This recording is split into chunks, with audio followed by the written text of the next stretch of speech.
할렐루야. 7월 6일 월요일 매일 성경 묵상입니다. 오늘 말씀은 시편 6편 1절에서 10절의 말씀입니다.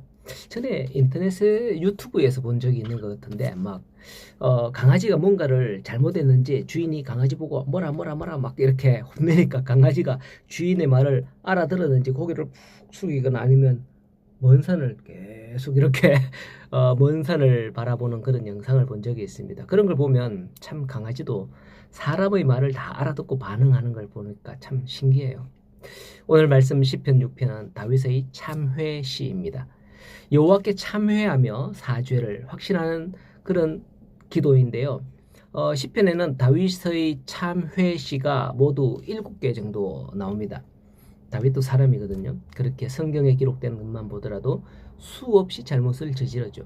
그러한 때 일반인들 같으면 엇나가 버릴 텐데 다윗은 그렇지 않았다는 것을 성경이 보여주는 거죠. 이렇게 다윗이 참 많은 참회시를 지은 것은 다른 사람에 비해서 많은 죄를 지었기 때문도 아닙니다. 그가 그만큼 하나님 앞에서 자기의 잘못에 대하여서 철저하게 참회하는 삶을 살았기 때문이죠. 다윗이 그만큼 위대하게 된 데에는 이처럼 자신의 죄를 하나님께 참회했다라는 겁니다.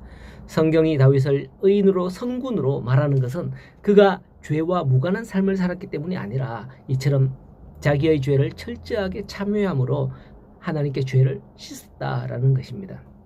이러한 내용의 시를 통해서 오늘 우리가 얻을 수 있는 영적 교훈과 묵상을 우리가 할 수 있기를 간절히 소원합니다. 1절을 보면 다윗은 하나님을 향하여 이렇게 호소합니다. 여호와여, 주의 분노로 나를 책망하지 마시오며 주의 진노로 나를 징계하지 마옵소서. 이것은 다윗이 자신의 죄에 대해서 하나님의 징계를 안 받겠다, 나를 좀 용서해달라 이런 말이 아닙니다. 이 시를 짓는 순간에도 다윗은 이미 하나님의 징계 가운데 있습니다. 지금 이렇게 호소하는 것은 분노, 진노로 징계하지 말라라는 거예요.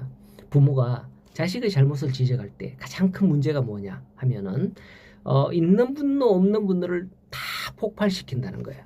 그렇게 되면 잘못에 대한 징계보다는 감정이 앞서서 폭발하게 되는 거죠. 그래서 그 징계가 엉뚱한 방향으로 나아갈 수 있다는 거예요. 아마 이 시의 배경은 밧세바 간음 사건과 관련된 것으로 학자들이 추정하고 있습니다. 밧세바와 간음 후에 임신되었던 아기가 죽잖아요. 그것을 위해서 다윗이 그 아기를 위해서 금식하며 아무것도 먹지 않고 기도를 했는데 그런 내용이 사무엘 하에 나오거든요.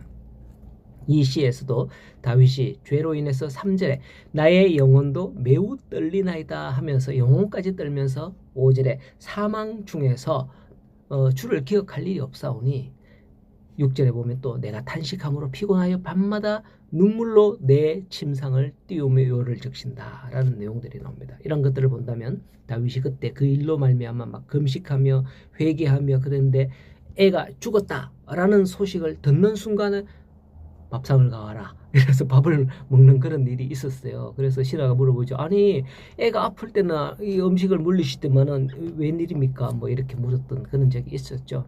사무엘 하에 나옵니다.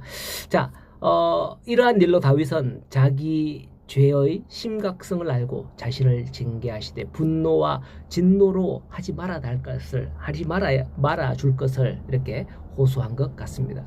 하나님께서는 이러한 다윗의 기도를 들으셨습니다. 하지만 분명한 사실은 하나님은 결코 다윗의 죄를 간과 어쩔 수 없으니 그래 용서해 줄게 이렇게 하지 않았다는 점이죠.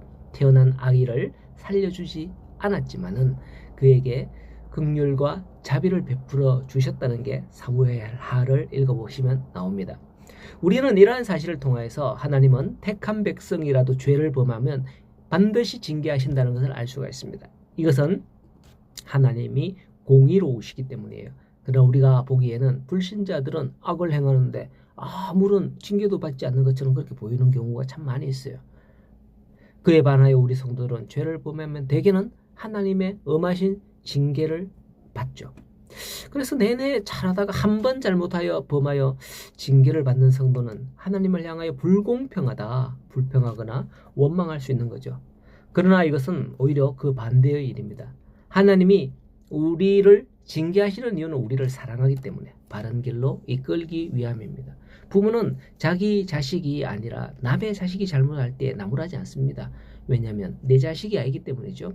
내 자식은 잘 되기를 바라는 마음에 혼을 내는 것임을 아셔야 합니다. 마찬가지로 하나님이 성도를 징계하는 것도 우리를 자녀로 여기시고 사랑하기 때문이다라는 거예요. 이것은 지금은 우리 눈앞에 더 크게 보여서 모를 수 있지만 마지막 날에 분명히 구별되는 겁니다. 아, 그때 나를 사랑하셨기 때문에 하나님께서 그렇게 징계하고 책망하셨구나라는 걸 말이죠. 그 징계를 알고 이겨낼 수 있는 것은 바로 다윗의 기도처럼 잘못에 대한 참회일 것입니다. 내가 참회한다면 어떤 벌이라도 감수할 수 있는 거죠.